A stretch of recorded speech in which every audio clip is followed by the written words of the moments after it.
Welcome back to Maruthi Telugu motivational channel. నేను మీ సత్య ఓంబెట్టి. ఈ వీడియోలో ఒక చక్కటి నీతి కథను తెలుసుకుందాం. ఎత్తుకు పై ఎత్తు. అనగనగా ఒక ఊరు. ఆ ఊరిలో రామయ్య అనే వ్యక్తి కూలి పని చేసుకుంటూ జీవిస్తూ ఉండేవాడు. ఒకసారి పని మీద నెల రోజుల పాటు పట్నం వెళ్లాల్సిన అవసరం వచ్చింది. దాంతో అతను ఇన్నాళ్ల నుండి కూడబెట్టుకున్నటువంటి 1000 రూపాయలు ఎక్కడ దాచాలో తెలియలేదు.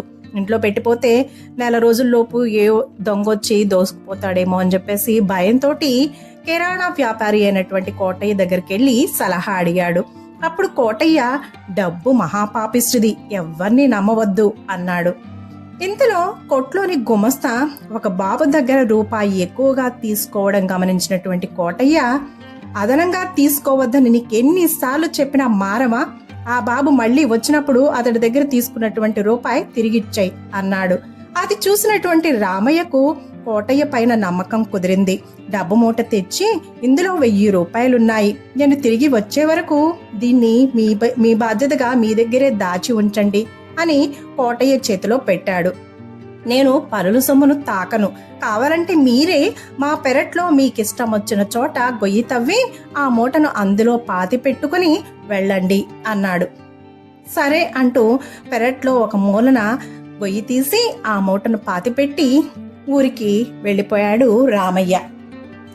నెల రోజుల తర్వాత తిరిగొచ్చిన రామయ్య కోటయ్య ఇంటికి వెళ్ళి, నా సొమ్ము నేను తీసుకువెళ్తాను అన్నాడు. అతను సరే అన్నాడు. కానీ అక్కడ తవ్వి చూస్తే డబ్బు మూట కనిపించలేదు. కోటయ్యను అడిగితే, దాచుని నీకే తెలియాలి కానీ నాకెలా తెలుస్తుంది అని అనేశాడు. అయ్యో మోసపోయానే అనుకున్న రామయ్య బాధపడుతూ ఇంటి దారి పట్టాడు. దారిలో ఎదురింటి ముసలమ్మ కనిపించి రామయ్య దిగులుగా ఉండడాన్ని గమనించి, ఏంటి రామయ్య బాధగా కనిపిస్తున్నావు, ఏంటి విషయం అని అడిగింది. విషయమంతా వివరంగా చెప్పాడు రామయ్య. అప్పుడు ముసలమ్మ, నీ సొమ్మును ఆ కోటయ్యతో కక్కిస్తాను, నేను చెప్పినట్టు చెయ్యి అంటూ అతడి చెవిలో ఒక ఉపాయం చెప్పింది. ఇంట్లోంచి కొన్ని నగలు తీసుకుని కోటయ్య దగ్గరికి వెళ్ళి, నా కొడుకు పట్నానికి వెళ్లి వారం రోజులైనా ఇంకా తిరిగి రాలేదు, వాడిని వెతుక్కుంటూ వెళ్దామని అనుకుంటున్నాను, నేను వచ్చే వరకు ఈ నగలు కొంచెం నీ దగ్గర దాచగలవా?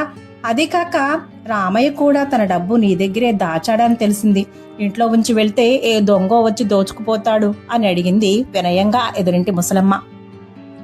పరుల సొమ్మును నేను ముట్టుకోనమ్మా, మీరే మా పెరట్లో మీకు ఇష్టం వచ్చిన చోట మీ నగల్ని పాతిపెట్టుకుని వెళ్ళండి అని చెప్పాడు. ఇంతలో రామయ్య వచ్చి, నేను సొమ్ము పాతిపెట్టిన చోటు గురించి పొరపాటు పడ్డాను, అసలు చోటు జ్ఞాపకం వచ్చింది, అక్కడ తవ్వుకుంటాను అన్నాడు. అతడి డబ్బును నేనే స్వాహా చేసినట్లు లోపలున్నటువంటి ముసలమ్మకు తెలిస్తే ఆ నగలను దాచకుండా ఎక్కడ వెళ్లిపోతుందో అనుకుంటూ కంగారు పడ్డాడు కోటయ్య. వెంటనే, నాకు అదే సందేహం వచ్చి మరో చోట తవ్వి చూసా, ఇదిగో నీ డబ్బులు ఇంకో చోట కనిపించాయి, ఇదిగో తీసి అలమరలో దాచిపెట్టాను అంటూ ఆ డబ్బు మూటను రామయ్య చేతికి ఇచ్చాడు.